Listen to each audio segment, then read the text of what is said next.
George R মার্টিনের a song of ice and fire সিরিজের দ্বিতীয় বই এ ক্ল্যাশ অফ কিংসে স্বাগত। সত্যি বলতে প্রথম বইয়ের পর এই বইটা যেন খেলার বোর্ডটাকে হঠাৎ অনেক বড় আর বেশ জটিল করে তোলে। আমরা একটা বিস্তারিত রিভিউয়ের সাহায্য নিয়েই আজের গভীরে যাব। হ্যাঁ, এটা ঠিক। প্রথম বইটা যেখানে গল্পটাকে দাঁড় করিয়েছিল, এই বইটা সেটাকে অনেক দিকে ছড়িয়ে দিয়েছে। সংক্ষেপে যদি বলি, প্রেক্ষাপটটা রাজা রবার্ট ব্যারাথিয়ন তো মারা গেছেন, আর 7 রাজ্যের সিংহাসন খালি। ফল মানে যা হওয়ার তাই, একাধিক দাবিদার, আর শুরু হলো এক ভয়ঙ্কর গৃহযুদ্ধ, যাকে বলে একেবারে রাজাদের সংঘর্ষ। আজকের আলোচনায় আমরা তাহলে মূল চরিত্রদের লড়াই, গল্পের ভেতরের প্যাচ, জাদুর বিষয়টা আর এর মূল থিমগুলো নিয়েই কথা বলবো। একদম। এই বইটাতে কিন্তু গল্পের আসল বিস্তারটা শুরু হয়। মানে রাজনৈতিক খেলাগুলো আরও জটিল হয়, ক্ষমতার লড়াইটা অনেক বেশি সামনে চলে আসে। আর জাদু? হ্যাঁ, আর জাদু, যা প্রথম বইতে একটু আভাস ছিল মাত্র, এখানে সেটা বেশ সক্রিয় একটা ভূমিকা নিতে শুরু করে। তাহলে প্রথমেই আসা যাক সিংহাসনের দাবিদারদের কথায়। স্ট্যানিস ব্যারাথিয়ন, রবার্টের ভাই, তিনি মনে করেন তিনি একমাত্র বৈধ উত্তরাধিকারী। আর তার সাথে আছেন মেলিসান্দ্রে, লাল পুরোহিত। তিনি তো আবার এক রহস্যময় আগুনের দেবতার উপাসনা করেন, আর বেশ ভয়ঙ্কর কিছু জাদুও দেখান বইকি।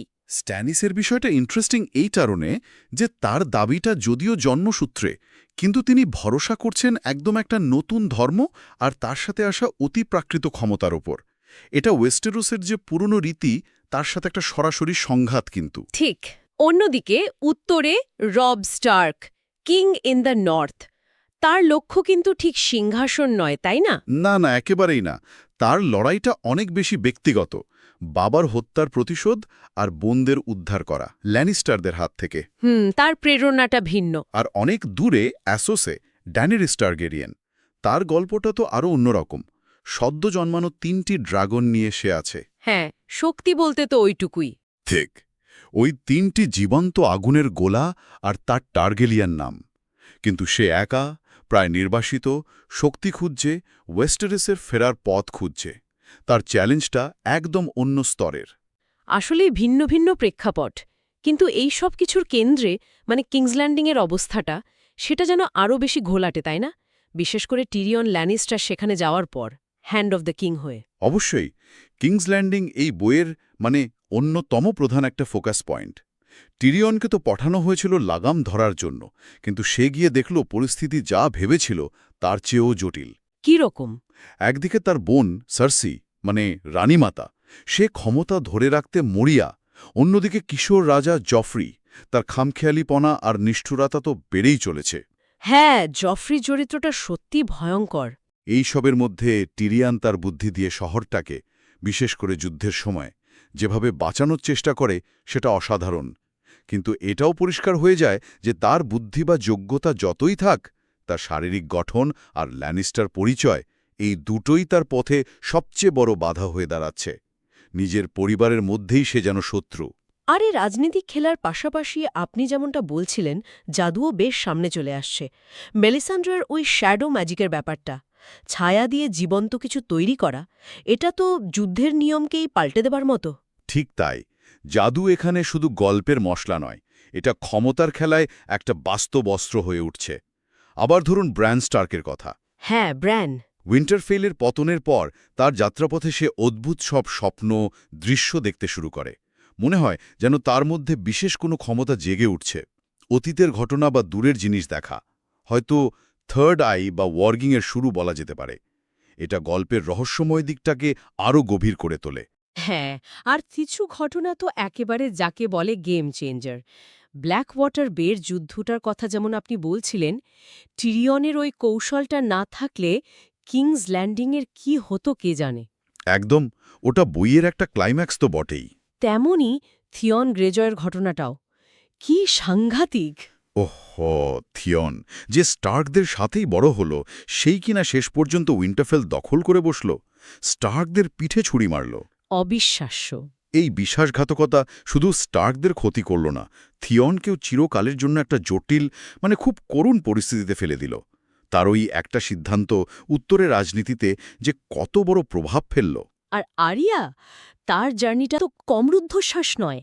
বাবার মৃত্যুর পর থেকে ছদ্মবেশে তার টিকে থাকার লড়াই, বিশেষ করে হ্যারেন হলের ওই ভয়াবহ অভিজ্ঞতাগুলো। হ্যাঁ, আরিয়া চরিত্রটা ওখানে অনেক পাল্টে যায়। অল্প বয়সেই অনেক বেশি কঠিন, অনেক বেশি বাস্তববাদী হয়ে ওঠে সে। তার এই পরিবর্তনটা খুব স্পষ্টভাবে লেখক দেখিয়েছেন। সত্যি বলতে রিভিউগুলোতেও এই বিষয়গুলোই উঠে এসেছে। বইটার শক্তিশালী দিক হল এর রাজনৈতিক গভীরতা, চরিত্রগুলোর এই যে জটিলতা।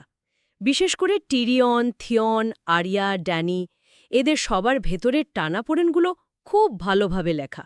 তবে হ্যাঁ, এটাও ঠিক যে কিছু পাঠকের কাছে হয়তো গল্পের গতি কখনো কখনো একটু ধীর মনে হতে পারে। আর এত চরিত্র, এত ঘটনা প্রবাহের মধ্যে নতুন পাঠকের জন্য একটু খেই হারিয়ে ফেলার সম্ভাবনাও থাকে বইকি। কিন্তু যে বিষয়গুলো এই বইকে এত গুরুত্বপূর্ণ করে তোলে সেগুলো হলো এর মূল থিমগুলো, তাই না? যেমন ধরুন, ক্ষমতার আসল মানে কি? এটা কি জন্মসূত্রে পাওয়া যায় নাকি অর্জন করতে হয়? ঠিক, বিশ্বাস আর বিশ্বাসঘাতকতার প্রভাব কতটা সুদূরপ্রসারী হতে পারে। পরিবারের প্রতি টান আর কর্তব্যের ডাক, এই দ্বন্দ্বগুলো চরিত্রদের কিভাবে তারা করে বেড়ায়। হ্যাঁ, এইগুলোই তো গল্পটাকে জীবন্ত করে তোলে। এবং অবশ্যই ধর্ম আর জাদুর ভূমিকা, কিভাবে এইগুলো ব্যক্তি আর সমাজকে প্রভাবিত করছে, কিভাবে ক্ষমতার পুরনো সমীকরণগুলো বদলে দিচ্ছে, এই প্রশ্নগুলো মার্টিন খুব সূক্ষ্মভাবে বুনে দিয়েছেন গল্পের মধ্যে।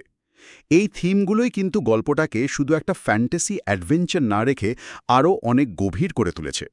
সব মিলিয়ে বলা যায়, এ ক্ল্যাশ অফ কিংস ওয়েস্টারেসের গল্পটাকে অনেক বেশি বিস্তৃত করেছে, গভীরতা দিয়েছে। এখানে শুধু তলোয়ারের লড়াই নেই, আছে বুদ্ধির লড়াই, আছে জাদুর খেলা, আছে নীতির সংঘাত। চরিত্রগুলো কঠিন সব পরীক্ষার মধ্যে দিয়ে যায়, যা তাদের অনেককেই আমূল বদলে দেয়। আর শেষ করার আগে একটা প্রশ্ন হয়তো রেখে যাওয়া যায়। এই যে গল্পে আমরা এত ধরনের ক্ষমতা দেখছি, কারো জন্মগত অধিকার, কারো সামরিক শক্তি, কারো জাদুকরী ক্ষমতা, আবার কারোবার রাজনৈতিক কূটনীতি, এত সব ক্ষমতার সংঘাতে ভরা ওয়েস্টারেসের ভবিষ্যৎ কি দাঁড়াবে? মানে শেষ পর্যন্ত কোন ধরনের ক্ষমতা টিকে থাকবে বা সবচেয়ে বেশি কার্যকর বলে প্রমাণিত হবে? এটা নিয়ে ভাবার অনেক অবকাশ আছে কিন্তু।